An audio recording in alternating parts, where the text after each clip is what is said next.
अस्सलाम वालेकुम एवरीवन। उम्मीद करती हूँ कि आप सब लोग बाखैरियत होंगे। आज मैं असाइनमेंट नंबर 2 मर्चेंटाइल लॉ के कोर्स को 460 की अपलोड कर रही हूँ। इसके अंदर पहला क्वेश्चन जो है what is about the what is partnership और उसकी टाइप्स क्या है। पहले हम अंडरस्टैंडिंग इन पार्टनरशिप को थोड़ा सा लिखेंगे और उसके बाद हम उसकी टाइप्स ऑफ पार्टनर्स लिखेंगे कि पार्टनर्स की कितनी टाइप होती हैं।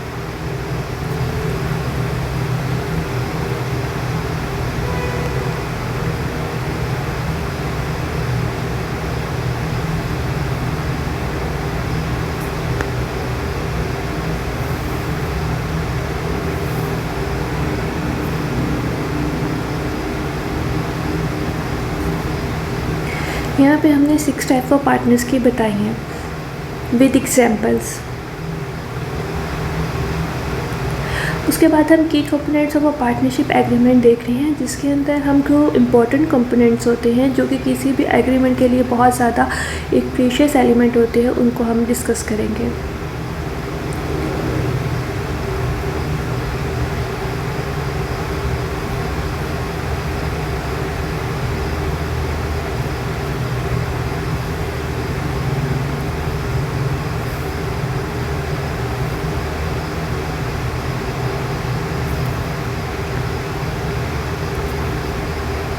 ये अप्रॉक्सीमेटली जो है वो 8 to 9 है, जो कि मेजर एलिमेंट्स हैं किसी भी पार्टनरशिप एग्रीमेंट में होने चाहिए। As we are moving towards second question, it is about a partnership is governed by an agreement called a partnership deed। हमने पार्टनरशिप डीड को उसके कंटेंट्स को एक्सप्लेन करना है in details.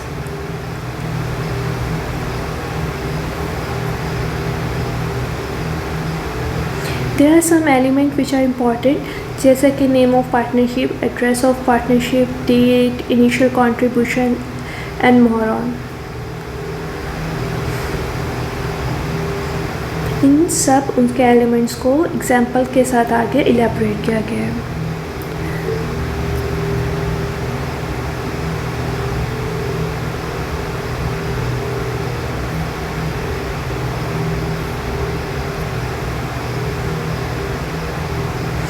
Other major elements include management structure, voting right, admission of new partner, retirement, severability, entire agreement.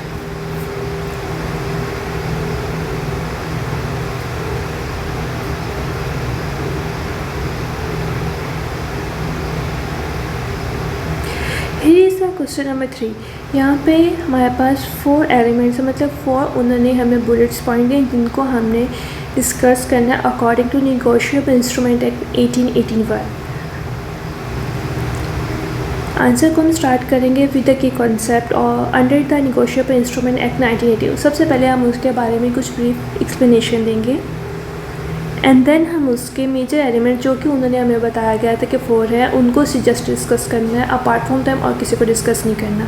यहाँ पे पहले हम क्रॉसिंग ऑफ अ चेक को डिस्कस करेंगे, थोड़ा सा उसको डिफाइन करेंगे, देन हम इंपॉर्टेंस ऑफ क्रॉसिंग का चेक जो कि उसके मेजर एलिमेंट है, इंपॉर्टेंस जो बहुत ज़्यादा रखता है, जैसे प्रिवेंट फ्रॉड को करता है, ट्रेसिबिलिटी हम कर सकते हैं, क्लियर रखता है रिकॉर्ड को, और सेफ्टी, इन चीज़ों को डिस्कस करेंगे।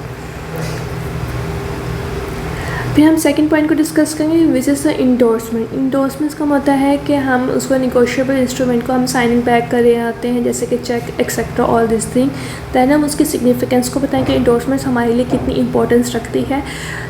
तो उसके 3 जिसमें मतलब कि हम किसी भी अपने राइट्स को ट्रांसफ़र कर सकते हैं, हम किसी भी हमने जैसे कि कोई घर लेना है, कुछ और चीज़ देनी हो, तो हम उसके प्राइस को निगोशिएट कर सकते हैं, लीगल स्टैंडिंग कर सकते हैं कि we have a legal right of this element.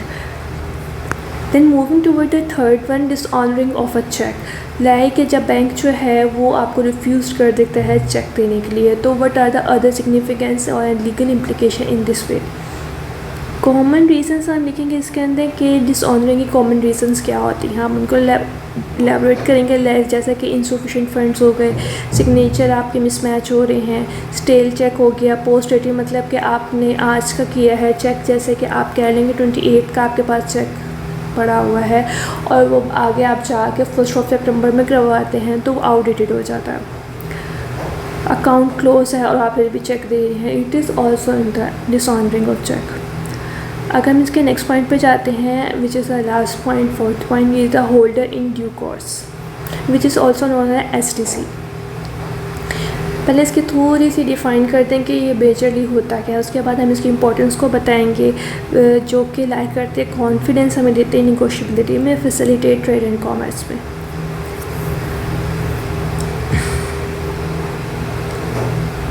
Now the question number 4. In question number 4 we have to elaborate the collective bargaining agent and procedure for determination of a collective bargaining agent.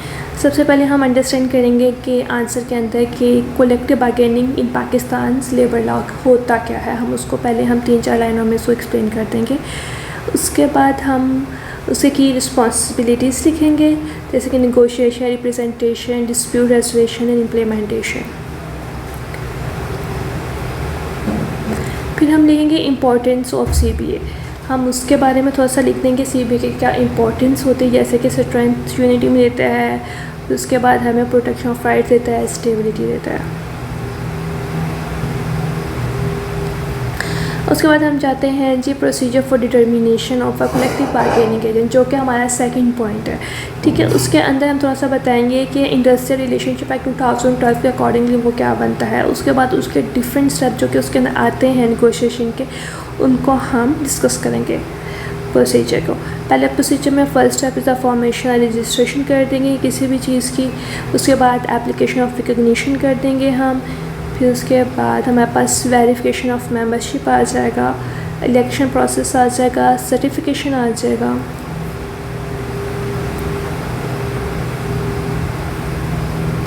और and the last one is renewal and challenges आ जाएगा। Moving toward the last question which is question number 5, इसके अंदर हम various types of worker as per the factory act को discuss करेंगे, जो कि 1934 एंड वर्कमैन कंपनसेशन एक्ट 1923 के अकॉर्डिंग होगा। पहले हम आंसर में करेंगे वर्कर्स के right under the factories act 1934। ये पहला है जिनका right to safer environment, working environment. I hope ये अब आप लोगों को क्लियर होगा। आगे मूव करते हैं। Second one is weekly holiday and leave, जो कि होती है हर उसके अंदर। उसके बाद वेलफेयर के प्रोविजंस क्या होने चाहिए, मतलब कि ईट प्रोग्राम, कैंटीन, रेस्टरूम, जो कि एक नेसेसिटीज़ है किसी भी जगह काम करने की। उसके बाद आता है employment of a young person. अगर कोई यंग पर्सन आप एम्प्लॉय कर रहे हैं तो you should not be under the 18 years, जिससे कि हम कहते हैं कि बच्चों से मजदूरी नहीं करवाएं थे, बालक बच्चा हो देन उसको हम रखें ताकि उसकी पढ़ाई का खर्च ना हो। फिर मेटर्निटी बेनिफिट, जो कि फीमेल्स का मेजर लाइक उनकी लाइफ का पार्ट है, तो वो होनी चाहिए। फिर आगे जब जाता है तो वर्कमैन कंपनसेशन एक्ट 1923 को हम थोड़ा सा एक्सप्लेन कर देंगे। उसके बाद से हम उसको लिखना शुरू करेंगे, right to compensate for injuries, जैसे कि ज़िंदगी और मौत इंसान के साथ है, मतलब कि हंसी खुशी होती है, कभी गमी कभी खुशी। तो उसके अंदर अगर कभी खुदा ना करे कोई इंजरी हो जाए तो उसके एक्सीडेंटल या ऑक्यूपेशन डिजीज़ के लिए कुछ फंड्स होने चाहिए। टाइप्स ऑफ कंपनसेशन के कहाँ का केस किस तरह होता है, जैसे कुछ डिसेबल लोग होते हैं जिनको मोस्टली प्राइवेट ऑर्गेनाइजेशन पर नहीं चलती, लेकिन गवर्नमेंट में उनका कोटा होता है, दे हैव गवर्नमेंट जो होते हैं लायबल होती है कि उनको वो हायर करे और all this thing. Calculation of compensation को करेंगे, कोई नुकसान डिसेबिलिटी का हो गया, किसी की डेथ का हो गया, तो जैसे कि हमारे पास इंश्योरेंस कंपनीज होती हैं, वहाँ पे इंश्योरेंस करवाए थे, तो उसके बाद ऑल दिस थिंग। फिर एम्प्लॉयर्स रिस्पॉन्सिबिलिटी, मतलब कि एम्प्लॉय की रिस्पॉन्सिबिलिटी या लीगल टर्म्स एंड रेगुलेशंस क्या हैं, आप वो लिखेंगे। उसके बाद आता है डिस्प्यूट रेजोल्यूशन। उसके बाद थोड़ा जैसे में commission for workman compensation, appeal का प्रोसेस होता है, आपके पास होना चाहिए। Last one exceptions and limitations, इसके अंदर इंटेंशनल इंजरीज या नॉन वर्क रिलेटेड इंजरीज होती हैं, उनके बारे में थोड़ा सा डिस्कस करेंगे। This is all the second assignment, I hope you like it.